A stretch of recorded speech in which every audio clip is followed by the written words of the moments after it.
ম্যাচটা চালাবে, ঠিক আছে। তো সবার ফার্স্টে তোমরা ট্রেনিং গ্রাউন্ডে চলে যাবে। ট্রেনিং গ্রাউন্ডে চলে আসার পরে তোমরা তোমাদের মানে কাঙ্ক্ষিত ফ্যাসিলিটিটা নিয়ে নিবা। এটা নেওয়ার পরে তোমাদেরকে আমি লাস্টে কিছু সেটিংস দেখাবো, এগুলো তোমরা যদি করো তাহলে মোটামুটি ফার্স্ট অ্যান্ড সেকেন্ড চালাবা, ফ্যাসিলিটিগুলো দেখাবো। তো তোমরা করবা কি, এইটা এনিমি পাস বরাবর যেটা ফায়ার বাটনটাকে এনিমি যে দিচ্ছে ফায়ার বাটনটাকে শুধু দিয়ে একটু নাড়াবা, ঠিক আছে। এটাই হচ্ছে যে ট্রিকটা। আর দেখবে কি ইউজ করছে যেমন আরিস্টের ওরা যেমন প্রত্যেকটা বুলেটেই একজন বুলেট লাগায়, এইভাবে কিন্তু তোমরা অনেকে চাও যে এইভাবে বুলেট লাগানোর জন্য।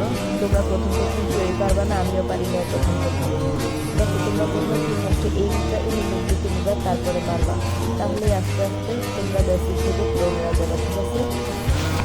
তো এইখানে যে ট্রেনিং গ্রাউন্ডে বলগুলোর মাইরা তোমরা প্রতিদিন 1 থেকে 2 ঘন্টা প্র্যাকটিস করবা, তাহলেই কিন্তু তোমাদের আশা সফল হলেও হতে পারে, তোমরা কিন্তু টুর্নামেন্ট খেললেও করতে পারো। আর নর্মাল বাংলাদেশে অনেকগুলো টুর্নামেন্ট পাওয়া যায়, ওইগুলো যদি তোমরা খেলো তাহলে আর কি মানে তোমাদের স্কিলগুলো আরও ইমপ্রুভ হবে, তোমরা বড় বড় টুর্নামেন্টগুলো খেলতে পারবে। এদিকে আমার একটু নেটের সমস্যা, তাই আমি চেক করি। তো আমি তোমাদেরকে দিয়ে দেখো ট্রেনিং গ্রাউন্ডে দিয়ে দেখো যে ট্রেনিং চলে, আর শেষে কিন্তু আমি আমার সেটিংসটা তোমাদেরকে দেখিয়ে দেবো, ঠিক আছে। তো আমি এখানে আসলাম, আইসা ট্রেনিংয়ে দেখছি এটাকে কিন্তু ফায়ার করে অফটা কনেক্টারের মাইরা দিয়ে তো এই জায়গায় আমার যেটা ক্লিয়ার হয়ে যায় যে 2 মিনিটের আমি 2টা শট লাগাই কিন্তু এটা মরে না, ড্যামেজ লাস্টের শটটাও লাগাই যে 260 ড্যামেজ মরে না, এদিক দিয়ে আরেকটা প্লেয়ার ছিল, এটা দেখো আমি পিসে ঘুরে কিন্তু সব দিকে অ্যাঙ্গেলে ওর ব্যাটগুলো চালাইয়া দিচ্ছি, ঠিক আছে। এইভাবে তোমরা এখানে এসে প্র্যাকটিস করবা, অনেকবারই মরবা যায়, মরাটা কিন্তু ভাই বড় ব্যাপার না, বড় ব্যাপারটা হলো তোমার ট্রেনিং। তুমি ট্রেনিং করলেই তোমার শিখতে পারবে, তোমার যত যাই বলুক যে যত যাই বলুক তোমার সবাই এরকম বলতে পারে, কিন্তু এগুলোর দিকে তুমি কান না দিয়া তুমি তোমার ট্রেনিং চালাই যেতে থাকো, বুঝছো। একদিন তোমার খেলা দেখেই ওরা বলবে তুমি এত ভালো খেলা, তুই এত ভালো এগুলো করো। তো দিয়ে কিন্তু আমি অনেকবার মারা খাওয়া যাই, কিন্তু আমার নেটের প্রবলেমটা ছিল, আর মোবাইলটা উপভোগ করতেছিল।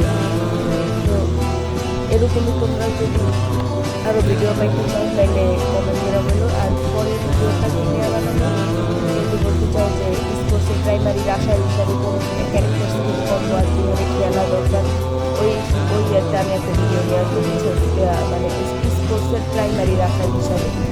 আর তোমরা যারা ক্যাম্পার সাপোর্টার আছো ভাই, আমি কিন্তু ক্যাম্পার বা সাপোর্টার কোনো চাই না, আমি কিন্তু সেকেন্ড চাই, বুঝছো। তো এনজয়, দেখতে থাকো।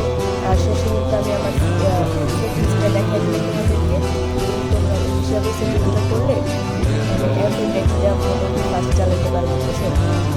আর নিকিতা ক্যারেক্টার নিয়ে খেলবা সবসময়, নিকিতা ক্যারেক্টার নিয়ে খেললে থাকে। তো দেখো এই জায়গায় আমি অনেকবার মারা খেতেছিলাম, খেলে তোমরা যদি কেউ আমার সাথে অ্যাড দিতে চাও তাদেরকে বলতে চাই, আমি আমার দিয়ে দিতে কমেন্ট আমি আমার দিয়ে দিব। তো দেখতে থাকো, একটু পরে কিন্তু আমি মানে আমার কাঙ্ক্ষিত সেটিংসটাই দেখা দেবো। এদিকে আমি লবিতে চলে যাই, সেটিংস দেখো তাইলে আমার তো আমার যা যা দেখতেছো সেম টু সেম যদি তোমরা করতে পারো তাহলে বেশ মোটামুটি লেভেলের মানে প্রাইমারি ইয়ে তোমরা করতে পারবে, দেখতে থাকো।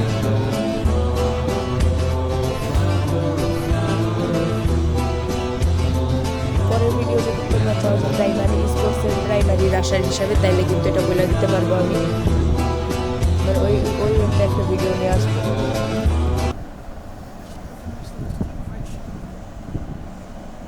তো ঠিক আছে, বাই।